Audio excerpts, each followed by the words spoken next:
Eu tenho falado, já falei muito de Kandinsky, mas desta teoria dele, né? Porque ele escreveu 2 livros, que foi Espiritual na Arte, que ele fala muito da cor, e aquele ponto e linha sobre a vida dele, a trajetória dele, mostrar as pinturas dele do início, como ele chegou à abstração. E aí, quem quiser saber sobre ponto, linha, sobre plano, sobre cor, aí está gravado aí foi Regina Conde, que tem todas as minhas palestras. Mas, por fim, Vasily Kandinsky nasceu no dia 4 de dezembro de 1866, em Moscou. Seu pai era comerciante de chá em Piatista. Quando se mudou para Moscou, casou com Lídia Tcheva, famosa por sua beleza e inteligência. Então, esses eram o pai e a mãe de Kandinsky.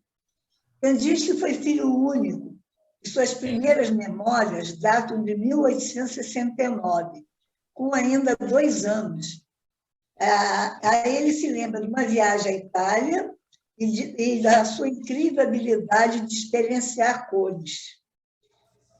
Kandinsky descreveu as primeiras cores que ele conseguia lembrar, como o verde, o branco, o vermelho, o carmim, preto, ocre, mas tudo com um brilho muito exuberante. Ele tinha, assim, essa capacidade de ver cores, de sentir as cores. Essa habilidade de relembrar cores e pinturas permaneceu com ele ao longo de sua vida e foi uma fonte essencial de inspiração criativa. Moscou, a sua amada cidade natal, ele amava muito Moscou. Ele vai fazer vários trabalhos, várias pinturas em cima de Moscou. Também, Moscou inspirou muito ele, e ele vai retratá-la, quando ele começa a pintar, com belas imagens líricas, quer dizer, poéticas, né? Em 1871, ele, aos 4 anos, seu pai foi transferido para Odessa, e nesse mesmo ano seus pais se separaram. Kandinsky ele foi entregue, então, aos cuidados de sua tia materna, Elizabeth Tcheva, que lia para ele contos de fada e sobre os tesouros da Rússia, o que contribuiu muito para estimular sua imaginação artística. Suas primeiras tentativas em transformar essas experiências, essa experiência das histórias que eram contadas, dessas cores que ele via, essas primeiras tentativas foram em vão, mas sua tia conseguiu despertar em Kandinsky o amor pela arte. Ele, quando pequeno, ele não tinha jeito para pintura, não, para desenho. Mas com ela contando história para ele, e também ele vendo essas cores que apareciam para ele, isso tudo despertou o amor dele pela arte. Em 1886, aos 19 anos, ele resolveu estudar Direito e Economia na Universidade de Moscou, isso fez ele retornar a Moscou, a cidade dele natal, que ele tanto gostava. E, em 89, patrocinado pela Sociedade de Ciência Natural, Etnografia e Antropologia, partiu para uma expedição de pesquisa na província de Vologda. Nessa viagem, ele vivenciou a cultura do camponês russo, a decoração colorida das casas e móveis e a esplêndida vestimenta popular, que era muito colorida. Aqui eu botei uma foto de camponesas russas daquela época. E lá era muito colorido, então ele se sentia como se tivesse uma magnífica pintura. E depois dessa viagem, ele ainda entrou em umas igrejas russas e em várias capelas, igrejas barrocas da Baviera, que fez ele reviver outra fonte de inspiração artística. E ele escreveu, né? Deixe o espectador passear dentro da imagem, para forçá-lo a esquecer de si mesmo, e então tornar-se parte da pintura. Quer dizer, a pessoa começa a viajar dentro daquela imagem toda que ele via, né? E começava a esquecer dele. Então, isso fazia com que ele se tornasse parte da pintura também. Ele se sentia dentro daquela imagem. Em 1892, ele passou nos exames finais de Direito e foi dado a Kandinsky um lugar de conferencista na Universidade de Moscou. Após os exames, ele casou com uma prima, Enya, sendo um relacionamento muito mais baseado na amizade. Em 93, aos 26 anos, tornou-se professor da Universidade de Moscou. Em 95, Kandinsky teve contato com a obra de Claude Monet. Ele ficou fascinado com a pintura do impressionista, sobretudo com a série Monte de Feno. Ele não entendia, porque quando ele viu aquela pintura, que eram montes de feno, né? Ele não conseguia identificar o assunto da pintura. Ele não via feno, um monte de feno, entendeu? Ele só via pintura. E essa incapacidade de perceber o embaraçava, porque ele achava que o monte de feno tinha que parecer um monte de feno. E ele não via, ele via simplesmente uma pintura magnífica. E isso deixou ele totalmente fora de ação. E a imagem ainda cativava e imprimia na sua memória, e ele não conseguia tirar alguma conclusão da experiência que estava vivendo. E ele escreveu: a pintura adquiriu uma força, uma magnificência de um conto de fadas, e inconscientemente a representação tornou-se desacreditada como um elemento inevitável da pintura. Aí ele viu que o objeto da pintura não era importante. O que era importante era a pintura, e não o objeto da pintura.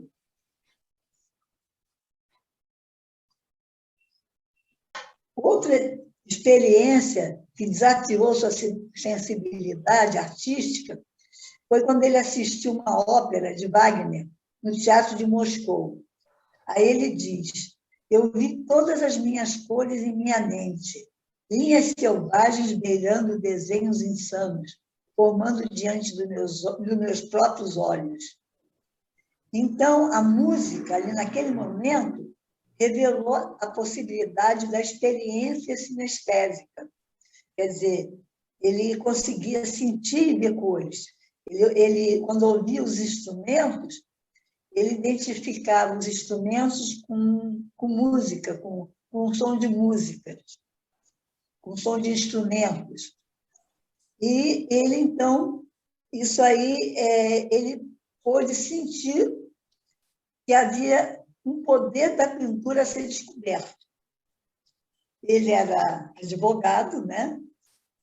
Professor lá da faculdade, e até então, apesar de ele gostar muito de arte, de pintura, ele achava que não tinha jeito para tal. Mas aí, essas duas experiências que ele vivenciou, fez com que ele largasse tudo.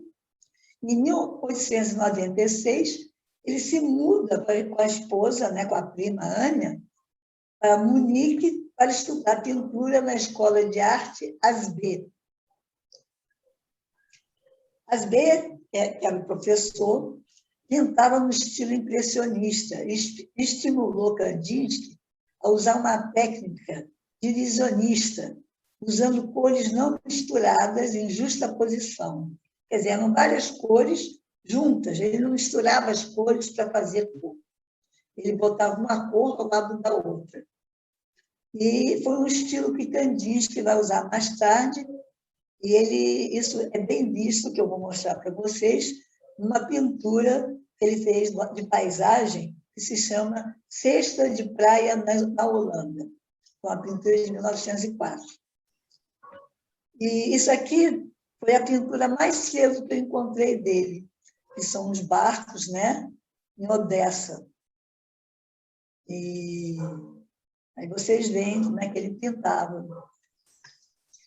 Em 1900, ele estudou com Franz von Stuck na Academia de Arte de Munique, onde também estudava Paul Klee.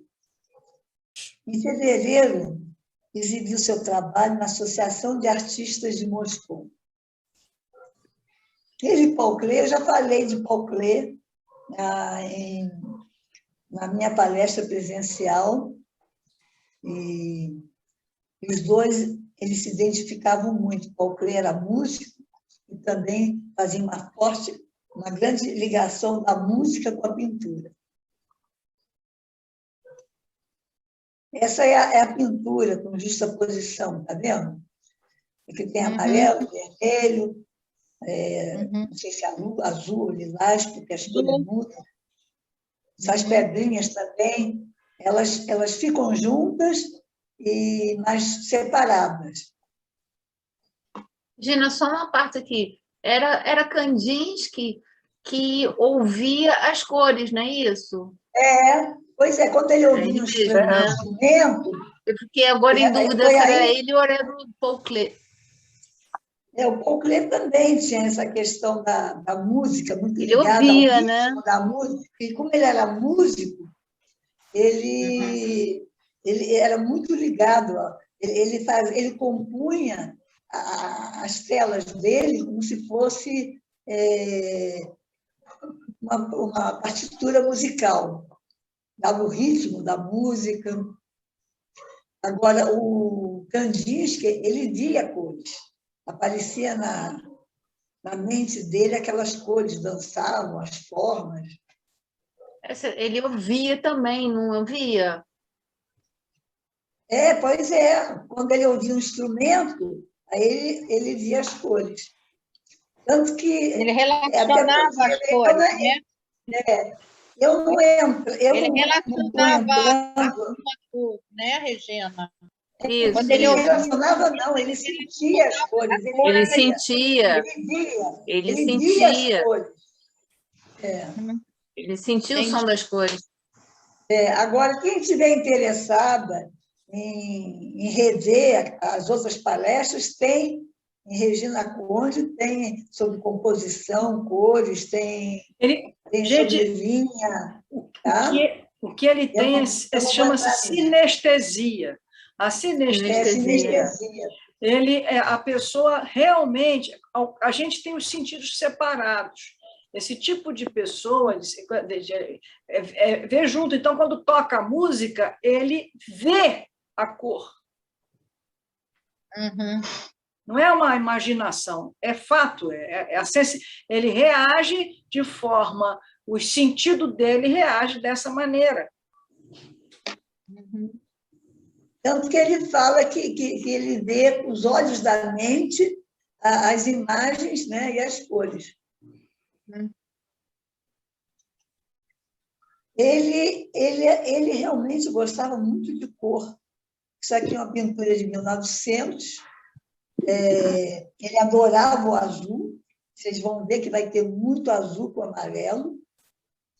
E ele, nessa época aí, ele gostava muito dos impressionistas, então ele tem uma pintura pós-impressionista, que vai inclusive, tende para o fauvismo. O fauvismo é um movimento que as cores, que trabalha muito com cores fortes.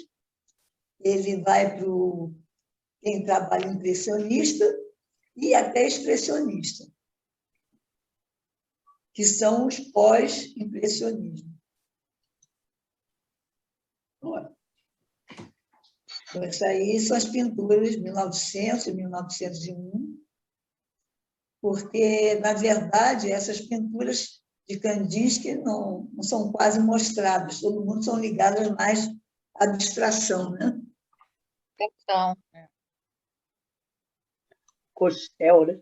Cochel Cachoeira. Isso aqui é bem expressionista, né? Ele põe cores superpostas, mas também elas se misturam. tá lindo sempre, essa. sempre é com azul e amarelo. Uhum. Lindinha essa pintura. Cavaleiro Russo. Vocês vão ver o azul sempre em várias tonalidades, o amarelo. Isso aí vai estar sempre presente. E tem as cores também primárias. Ele usa vermelho também, usa verde. Mas ele carrega muito no azul e no amarelo, nos tons de amarelo e azul. Vermelho. Que são cores opostas, porque o amarelo é uma cor quente, né? E o azul é uma cor fria. Fria. O vermelho é o quê? Quente. A vermelha é quente. O vermelho Essa aqui é uma cidade velha. Linda essa pintura, achei linda essa. Amei. Cidade Velha, né? Linda. Aí, o que acontece? Em 1901, ele fundou com outros artistas uma associação para artistas e a exibição de seus trabalhos, que chamava Phalanx, que quer dizer falange. Ele foi eleito presidente dessa associação e também foi criada a Escola de Pintura Phalanx, que foi aberta no inverno sob a direção de Kandinsky. Esse aqui, é o cartaz da primeira exposição Phalanx. É uma litografia colorida. A litografia é aquela gravura sobre pedra, né?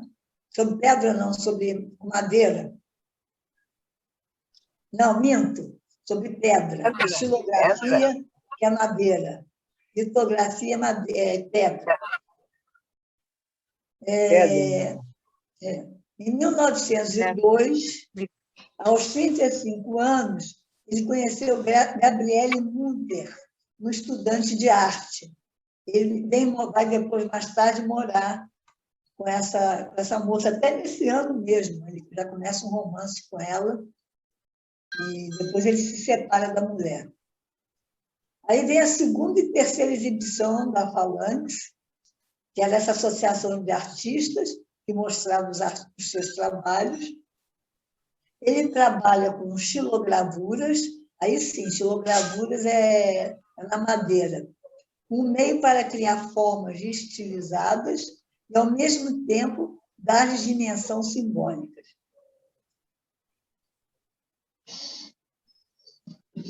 Isso aqui é uma xilogravura colorida, tem um pouquinho de cor. Se chama Cantora, e com suas linhas fluidas de Jugendstil, isso é uma palavra alemã, equivale à Arte Nouveau da França. Tá? Então, a gente tem aqui uma pintura Arte Nouveau, mas lá chamado de Jugendstil, e aí a gente vê uma divisão ornamental do espaço e que tem uma afinidade com a música. Kandinsky estava convencido de que havia uma correspondência interna entre uma obra de arte e o espectador. Ele chamou essa correspondência de clang, som ou ressonância. Clang quer dizer som ou ressonância. A expressão dessa crença ele ilustrou mais tarde no seu trabalho teórico, O Espiritual na Arte. Aí ele diz: de um modo geral, a cor é um poder que influencia diretamente a alma. A cor é o teclado, os olhos são os martelos, a alma é o piano com as cordas. O artista é a mão que toca uma tecla ou outra para causar vibrações na alma. Isso é muito bonito. É. Aí, em 1904, ele se separa de Ania, lançou uma série de estilogravuras intituladas Poemas Sem Palavras. Publicou uma segunda série com o título Estilogravuras. E, em 1913, a última série de estilogravuras que ele faz apareceu em Alinger, que são sons. É um livro de poemas e estilogravuras. Aí eu consegui na internet umas imagens desse livro, desse último livro dele. Então, tem os poemas. Aqui, esse poema está em alemão. Eu tenho a impressão que, não sei, eu deduzo, né? Porque ele chama de sons. Justamente eu tenho a impressão que as palavras usadas aqui, porque elas não têm muito nexo, não. Porque as palavras usadas aqui, em alemão, eu acho que elas fazem um som meio musical. Inclusive, o Paul Klee fazia muito assim, uns versos também desse tipo. E aqui tem umas gravuras, o Kandinsky é muito ligado também a cavalo. Aqui tem os cavaleiros. E eu traduzi, botei no tradutor, olha o que está escrito. É meio sem pé nem cabeça, parece até os discursos da Dilma. O macio. Todo mundo estava em seu próprio cavalo, o que era feio e indecente. Em qualquer caso, é melhor se um pássaro gordo se sentar em um galho, que não seja seu galho fino, com a folha pequena viva, trêmula e trêmula. Todos podem se ajoelhar, quem não pode, aprende. Todos podem ver as torres pontiagudas. Todos podem ver as torres pontiagudas. A porta abre, ou a dobra vai arrancar o telhado. É muito doido, né? Mas é a tradução que está aqui. Mas eu tenho a impressão, eu deduzo, que o que ele escreveu aí em alemão faz um som que leva uma certa música, né? Porque eu também me lembro de umas poesias do Klee, também umas poesias esquisitas, que também era nesse estilo assim. Aí, em 1902, ele convidou sua aluna, essa Gabriele Munter, para ter aulas de pintura em um curso de verão nos Alpes, ao sul de Munique. E um relacionamento amoroso com ela começou a partir daí. Ele ainda estava casado. Ele só se separa da mulher em 1904. Em 1906 a 1908, ele viajou pela Europa, tendo feito uma exposição em Paris. E acabou se fixando com Gabriele em Murnau, na Baviera, Alemanha. Isso aqui é ela, a pintura dele, e aqui é ela. Deve ter sido na época do curso da pintura, que é 1902. Isso aqui é aquelas estilogravuras que ele fazia, né? Tipo Jean Stil, que é arte nouveau, é o Adeus. Ele faz muitos trabalhos desse tipo, muitas obras. Agora, o Cavaleiro Azul. Esse quadro é célebre e data dos anos de Munique, quando Kandinsky pesquisava novas estruturas de imagem e de cor. Ele sempre estava pesquisando imagem e cor. Então, a romântica imagem do cavaleiro e seu cavalo branco galopando sobre a colina é o símbolo da energia e do dinamismo. A partir dessa pintura, mais tarde, ele vai iniciar um movimento chamado Der Blaue Reiter, que quer dizer o cavaleiro azul. E esse movimento tem outros artistas, que a gente vai ver mais adiante quando chegar o momento. Essa é outra pintura também, bem lírica, né? É a Beleza Russa em uma Paisagem, de 1905. Essa tela, onde se encontram elementos românticos, pertence ao grupo de obras dos primeiros anos da carreira, né, de Kandinsky.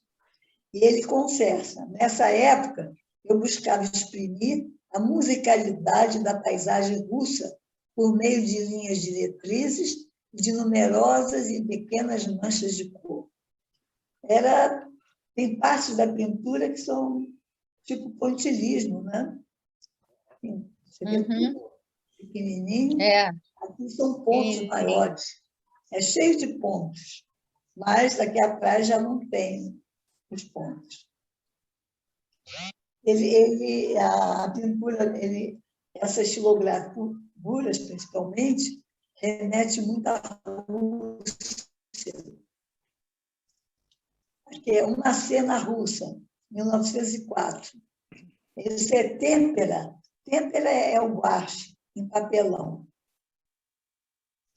O que eu não botar o que é porque é óleo sobre tela, viu? Aí é justamente uma imagem, cena daquela época, né? Sempre com cavalos, quer dizer, tem os cavaleiros, as mulheres bem vestidas, bem coloridas. Aqui é uma cidade árabe. Também tem uns pontos. Fazia a árvore, ó, são vários pontos, né, coloridos. Ele estava ainda, ele não tinha encontrado ainda o caminho dele. Tanto que vocês veem que a pintura, mesmo no mesmo ano, vai indo a vários estilos, né? Mais claro aí. Passeio do Casal. Esse é todo pontilhado.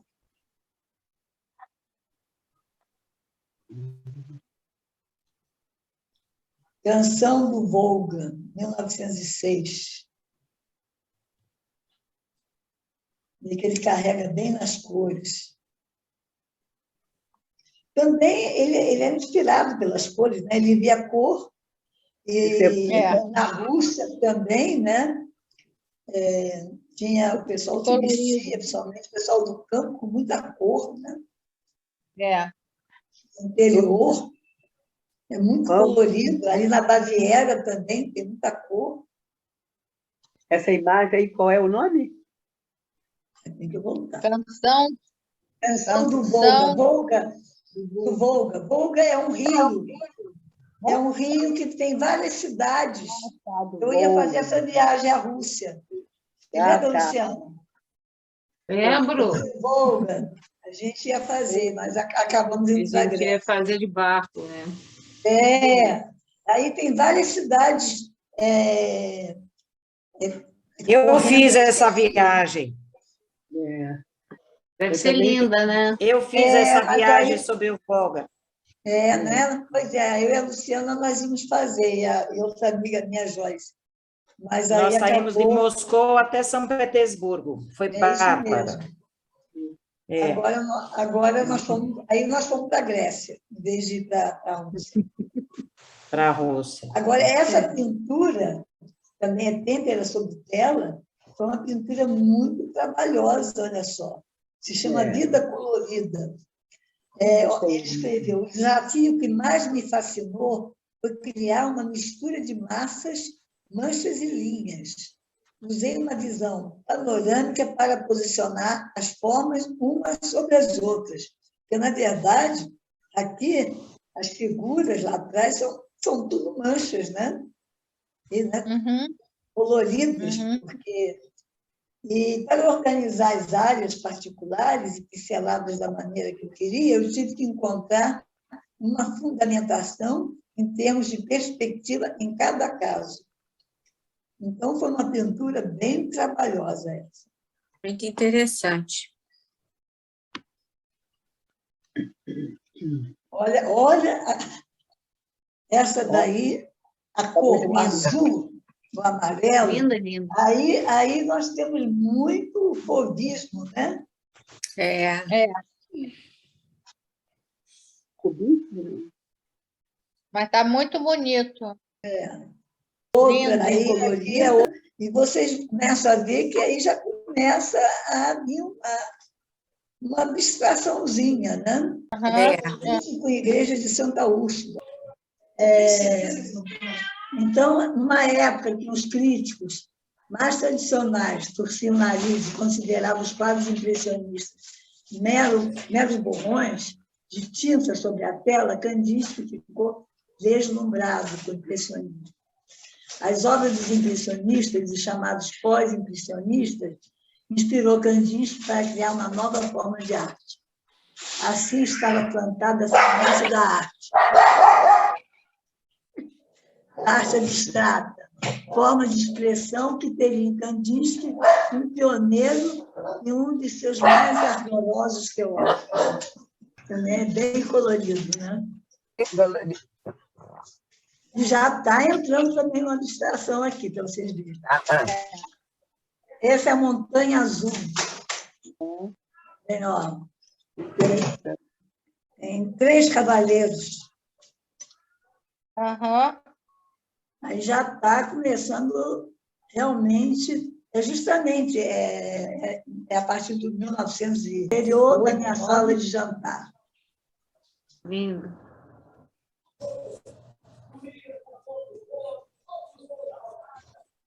Isso aqui é óleo, pintura a óleo sobre papelão. Olha esse aqui. A paisagem de inverno, que mostra a influência do colorido fauvista em suas obras. E ele inclui fortes linhas de contorno, contorno preto que ele usa. Tem aqui as árvores, né, que são linhas. E aqueles pontinhos que ele trabalha, né? Com várias... Entre 1909 e 1912, Kandinsky mostra sua progressão em direção à abstração. Justamente 42 a 45 anos, né? As formas conhecidas se traduzem em fórmulas, depois em composições inteiramente autônomas, com as mais variadas associações. As montanhas e as árvores tornam-se linhas curvas e sinuosas, os animais, entrelaçamentos dinâmicos, os homens, as casas, figuras fantásticas. E ainda que a cor perca sua função ilustrativa, a representação cede lugar à improvisação, composição e impressão. Quer dizer, as obras dele, depois vocês vão ver, improvisão número tal, composição número tal, impressão número tal, entendeu? Quer dizer, o título é substituído por um simples número ou por uma indicação de ordem geral. Ele vai deixar de dar nome às obras. Aqui é uma estrada de ferro em Murnau. Aí vocês veem que aqui já está bem abstrato. Nós podemos, né, ver que está bem abstrato. As casas e as árvores, elas são linhas praticamente, né? Você não... Você vê a cor. Você vê cor. E também isso começa a abrir espaço a improvisações, que vocês vão ver. O movimento é comunicado pelo trem negro que corta a paisagem colorida. Tem um trem negro aí. Que corta, né? Que dá um movimento, inclusive, na obra. E vem aqui, ó, tem a fumaça do trem. E tem aqui a eletricidade, se não me engano, em cima, não parece? Poste? Mas é poste mesmo de eletricidade. Detalhe, bem interessante esse detalhe. Bem embolado. E aqui atrás as casas, que também, se você não pensar na paisagem todo, você vai ver abstração pura. Muita coisa aí, né? Essa é a Senhora Crinolina. Também você vê, tem muita coisa abstrata aqui. Olha as figuras, como é que são. Você tem que encontrar, tem um bocado de mulheres aqui, se eu não me engano. Cabelos longos, né?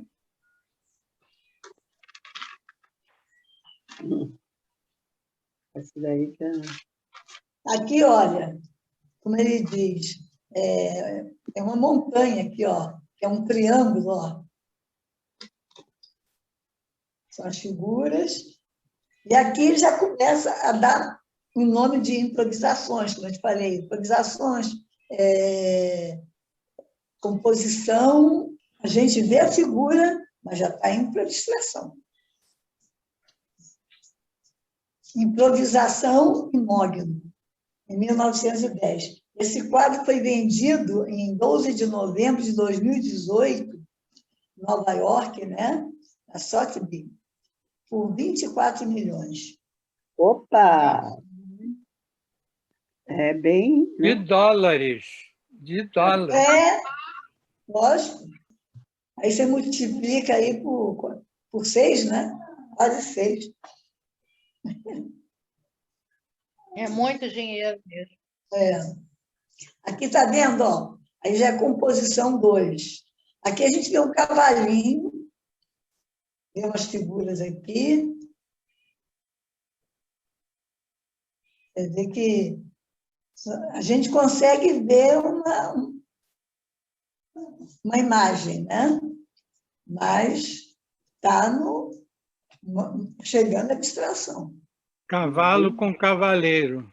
É bem esquisito. Parece que são as figuras, as pessoas, né? Não sei. Estranho, né? E sempre vocês veem que o azul e o amarelo como sobressaem, né? Tem uns bichos que a gente não entende. Aí, agora, aqui em 1910, Kandinsky inaugura definitivamente o ciclo histórico da arte não figurativa. Essa obra resulta em um conjunto de linhas, cores e formas que remetem às coisas a formas que remetem a coisas sem identidade, mas transmitem uma perfeita harmonia entre esses elementos utilizados. Então, aqui você não consegue mais, você só vê forma. Você não consegue mais identificar, dizer, isso aí é o quê? São formas. Aí já começa... Agora, em 1911, idealizado por Kandinsky, nasceu o grupo Der Blaue Reiter, que é o Cavaleiro Azul, que foi um grupo criado em Munique de artistas emigrantes russos e alemães, de inspiração expressionista. Aí eu repeti o quadro aqui para vocês se lembrarem que o nome foi também baseado nisso, nesse quadro, né? Que ele já tinha feito. Agora, os principais integrantes foram Vasily Kandinsky, Alexei von Jawlensky, Franz Marc, August Marc, Paul Klee e Marianne von Wellefikin. Os nomes, né, a língua dobra um pouco. E o nome Der Blaue Reiter teve origem, o Franz Marc, ele também gostava muito de cavalo, sabe? Então, ajudou a dar um nome também. E o amor do Kandinsky pela cor azul. Para Kandinsky, é a cor da espiritualidade. E quanto mais escuro, mais desperta o desejo humano pelo eterno, conforme escreve em seu livro No Espiritual da Arte. Esse livro ele escreveu em 1911. Além disso, Kandinsky havia criado uma obra com o mesmo nome que está aqui, ó. Essa obra aqui. Então, esse nome, que significa Cavaleiro Azul, foi inspirado nessa obra aqui do Kandinsky e também pela paixão de Franz Marc pelos cavalos. Esse grupo pretendia ver a natureza e o ser humano a partir das experiências, sensações e sentimentos individuais, mas como um sentido universal para a construção de uma arte pessoal fundada na meditação, que, tal como diz Kandinsky, nascesse da necessidade interior. Porque o Kandinsky dizia que a obra de arte nascia da necessidade interior do artista.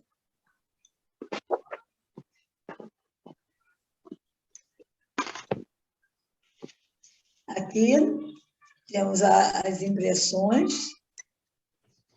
Deixa eu voltar. Impressão 3, e agora você vê, ele vai começar a usar esses nomes no quadro dele. A composição, impressão.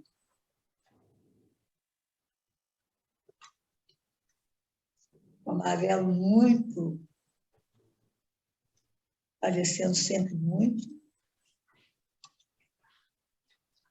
Composição. Aí ele vai.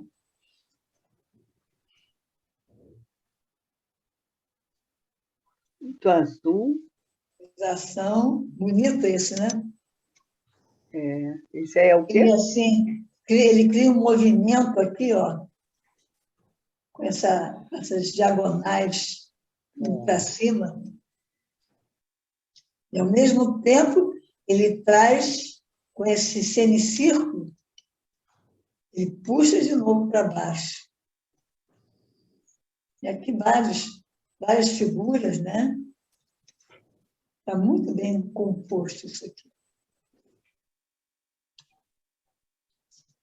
Composição. 7, né? Aí agora é mostrar as obras e a trajetória dele.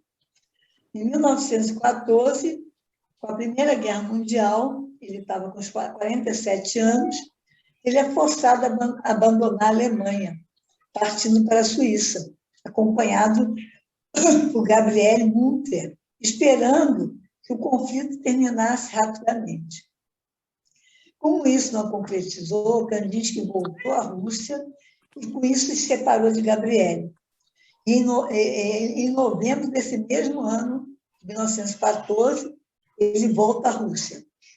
Aproveitando uma exposição em Estocolmo, ele, em 1916, permanece na Suécia, onde ele conhece sua terceira companheira, a jovem russa Nina Andreevskaya,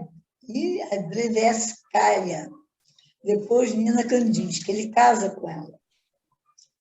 Então, em 1917, ele casa com Nina e tiveram um filho.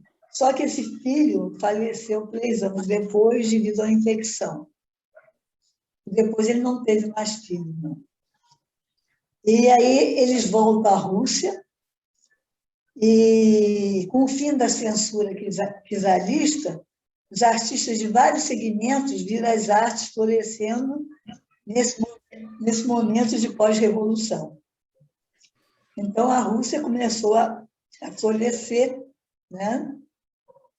Porque houve o fim da censura czarista. Tornou-se ele um membro ativo da administração cultural de Anatoly Lunacharsky e ajudou a criar o Instituto de Cultura Artística em Moscou, no qual foi o primeiro diretor. Agora, de 1918 a 21, foi ativo da política cultural russa e colaborou para uma reforma nos museus e na educação artística. Tentou pouco, muito pouco nesse período, porque ele ficou se devotou, né, ao magistério.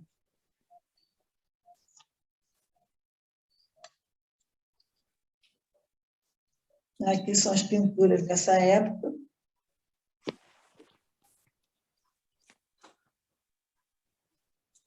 Vê muito amarelo, muito azul. Muito azul, amarelo. Com pinceladas vermelho, preto, para dar ritmo, né? Tem uma escada aqui que sobe.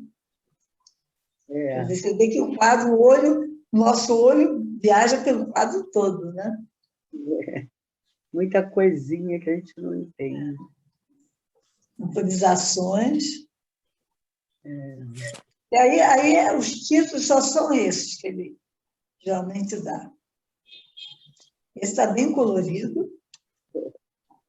Isso aqui foi uma homenagem que ele fez a Moscou, a Praça Vermelha, e essa imagem é criada, né? Ele fez uma imagem do centro de Moscou, que Moscou é uma das cidades favoritas dele, né? Ele nunca, apesar dele ter saído de lá, Aí depois voltou, né? ele voltou, mas ele sai de novo.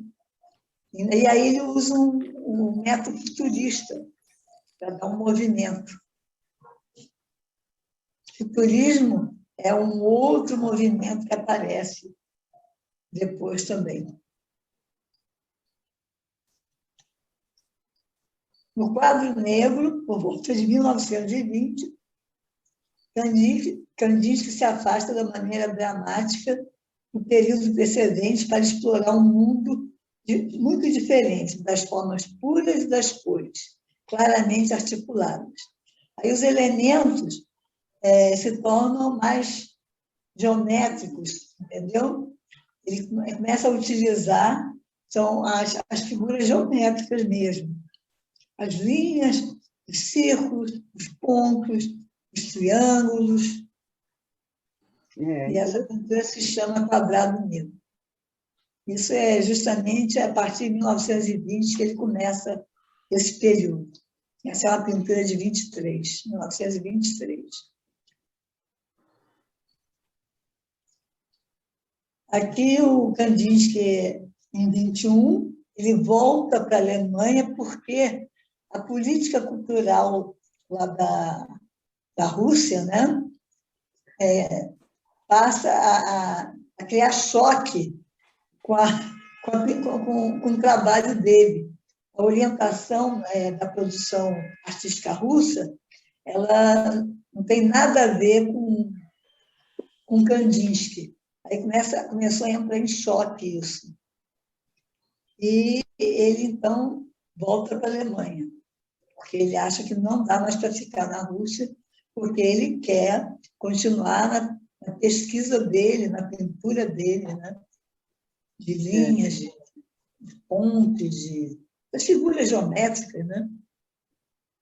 E nesse mesmo ano ele foi convidado por Walter Gropius para lecionar na Bauhaus. Em 22 esteve no Congresso Internacional de Artistas Progressistas em Düsseldorf.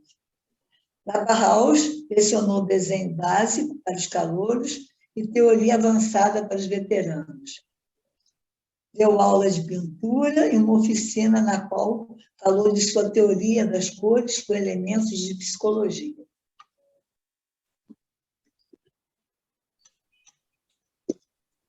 Em 1923, Kandinsky foi um dos Die Blau Bier, 4 Azuis. Foi o grupo sucessor do Cavaleiro Azul. Formado por Kandinsky, Alexei von Jolensky, que eram russos, Paul Klee, que era suíço, Lionel Peninger, americano. Esse grupo, os 4 Azuis, era formado por esses artistas.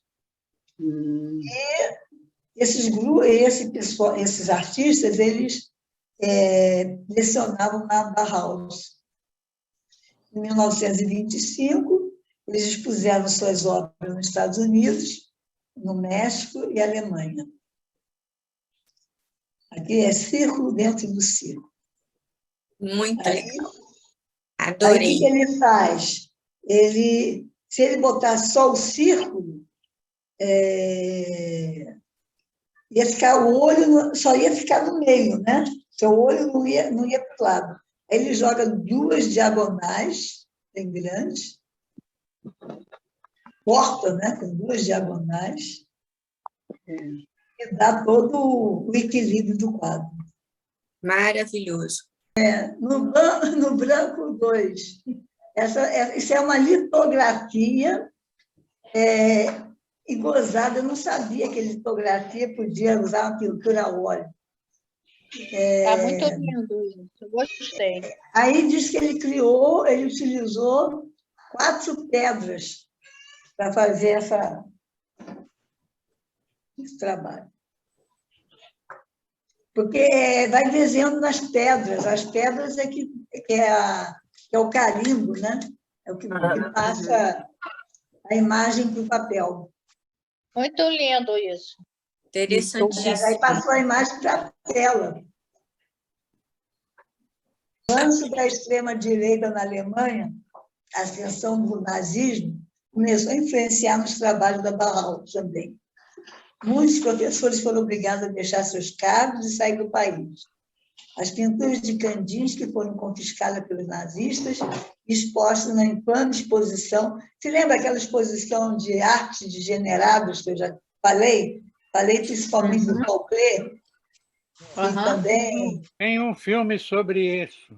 E depois foram destruídas.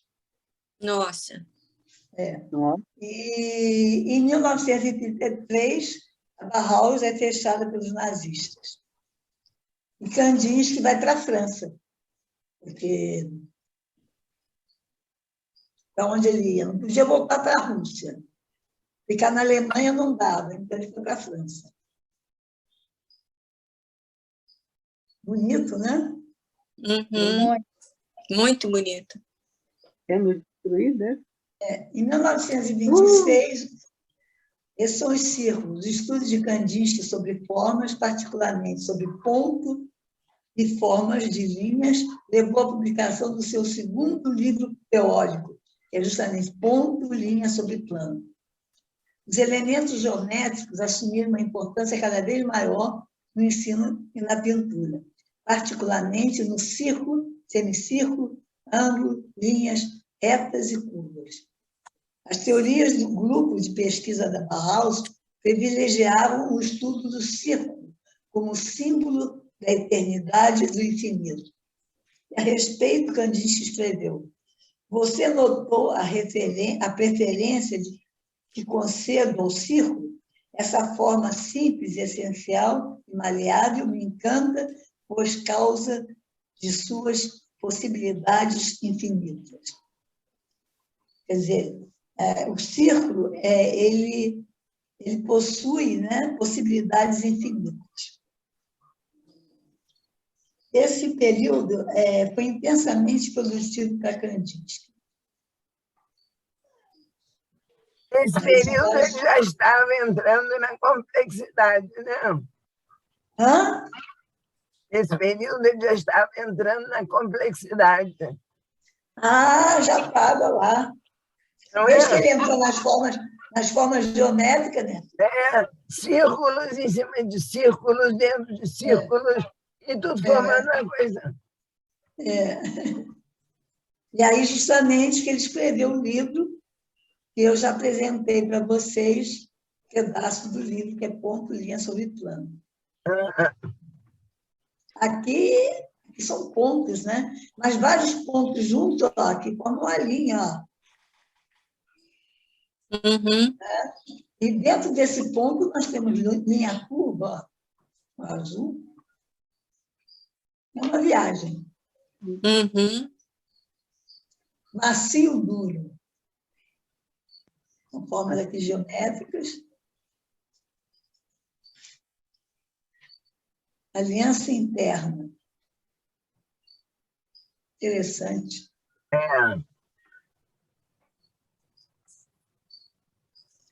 Aí, praticamente, ele vai para as formas geométricas.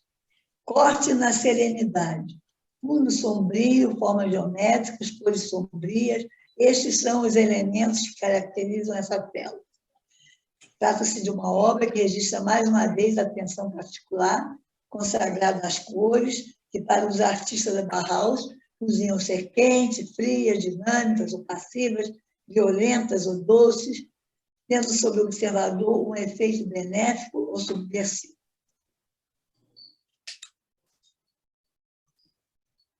Em 1934 a 44, ele, morando em um apartamento em Paris, ele pintava em um estúdio na sua sala de estar. Sua produção artística na França foi intensa. Esteve em contato com vários artistas da época, fazendo o trio sagrado da abstração, que era ele, o Mondrian, Piet Mondrian, e o Casimir Malevich.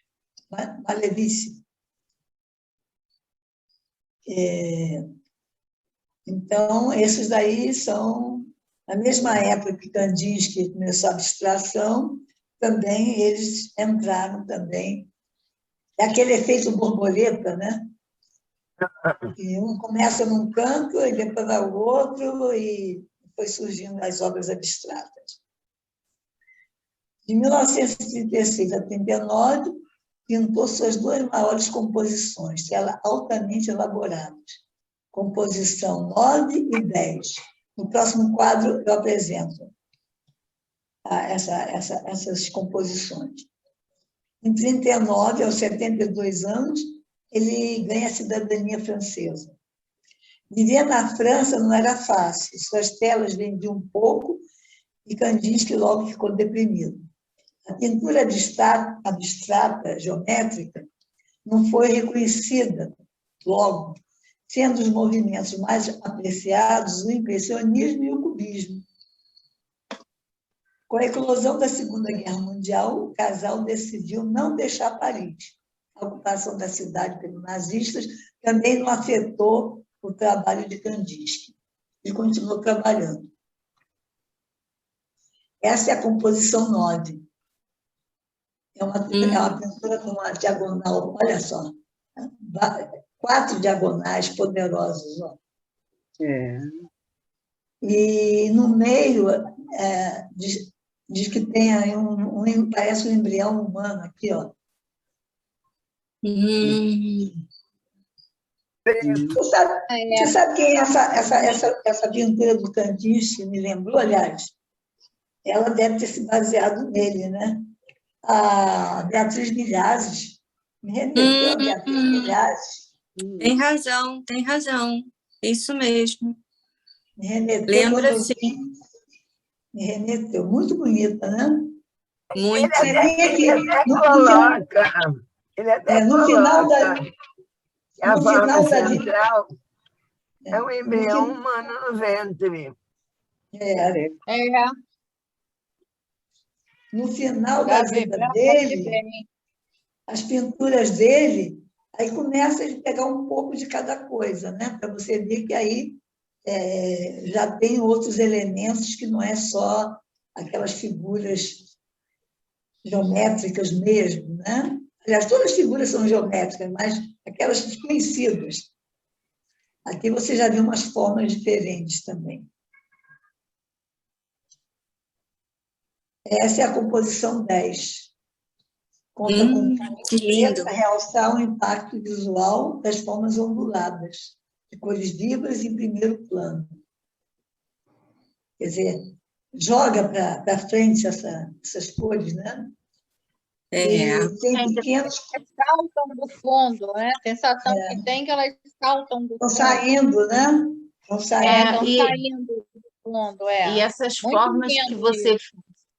E essas formas que você falou que passam a ser formas não geométricas, mas estranhas, me lembra muito aquela fase final do Matisse, em que ele trabalha os recortes, né? Os recortes, Lembra muito. E outra coisa, você vê que são hieróglifos, né? Você vê aqui, ó, parece hieróglifos. Isso. Né? E você vê que aqui,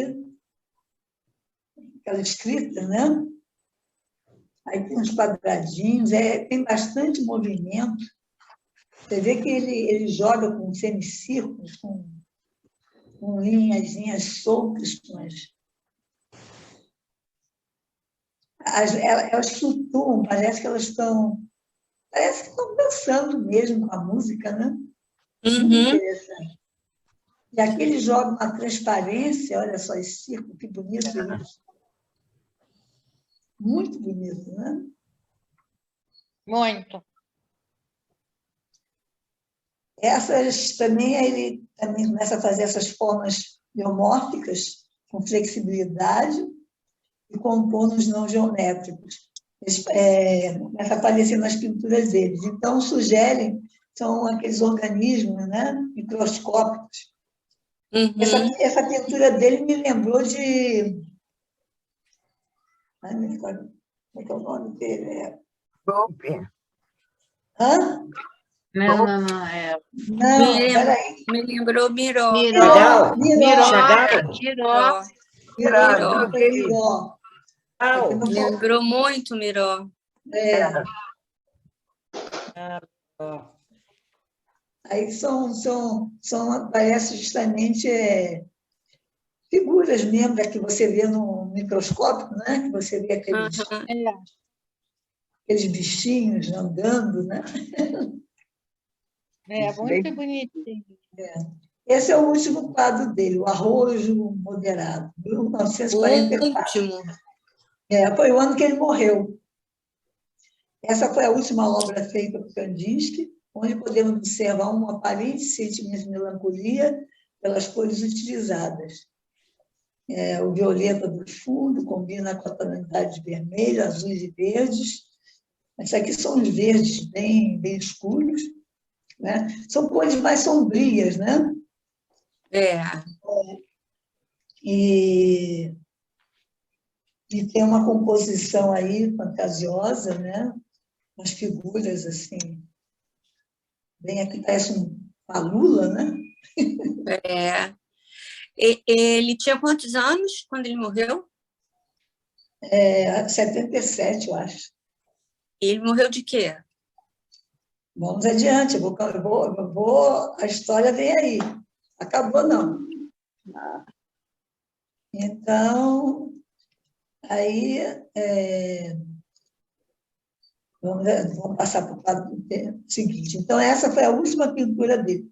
E ele pintou bem perto no ano que ele morreu em 1944. Justamente em dezembro, foi o ano, inclusive, o mês que ele nasceu também, né? Ele teve um acidente vascular cerebral e morreu em Neuilly-sur-Seine, com 77 anos. Ele foi sepultado no cemitério antigo de Neuilly-sur-Seine. Nina, que era a mulher dele, a terceira mulher dele, se recusou a vender naquela ocasião as telas do marido e permaneceu em Paris com o fim da guerra. Vendeu depois algumas telas para vários museus e organizou várias exposições sobre a vida e a obra de Kandinsky. Em 1973, publicou um livro de memórias, Kandinsky e Eu. Por volta dessa época, mudou-se para um chalé da Suíça. Agora, em 2 de dezembro de 1980, sua casa foi assaltada na Suíça, hein? Nossa! Onde levaram todas as joias. E ela foi morta na ação, e os assassinos nunca foram pegos. Nossa. Que horror! Que final, hein? Final infeliz. Pesado. Coitada, né? Ele é delícia mesmo, né? 77 anos. Não um acidente vascular cerebral. Mata rápido. E aqui eu separei umas frases dele. Coloquei: a cor é o telhado, os olhos são as harmonias, a alma é o piano com muitas cordas. O artista é a mão que toca, tocando uma tecla ou outra, para causar vibrações na alma. A cor provoca uma vibração psíquica. A cor esconde um poder ainda desconhecido, mas real, que atua em todas as partes do corpo humano. É verdade que a gente não tem tratamento com cor, né? Você não usa as cores para fazer tratamento? Toda obra de arte é filha de sua idade. E, em muitos casos, a mãe de nossos sentimentos. Quanto mais assustador o mundo se torna, mais a arte se torna abstrata. Cada período de uma civilização cria uma arte que é específica nela, que nunca veremos renascer. Tentar reviver os princípios da arte do século passado pode levar apenas à produção de obras nascimortas. Isso aí quer dizer que você não tem que pintar uma pintura igual como pintavam os renascentistas, porque aquilo ali é fruto de uma época, né? A pintura, a arte, ela pertence à época que ela vive, né? Que o artista vive. Então, fazer um trabalho igual ao passado, né? Ele diz que as obras serão natimortas. O som das cores é tão definido que seria difícil encontrar alguém que expressasse o amarelo brilhante com as notas de fundo ou o lago escuro com os agudos. Nossa época é um tempo de colisão trágica entre matéria e espírito, e da queda da visão de mundo puramente material. Cada quadro encerra misteriosamente toda uma vida com seus sofrimentos, suas dúvidas, suas horas de entusiasmo e de luz.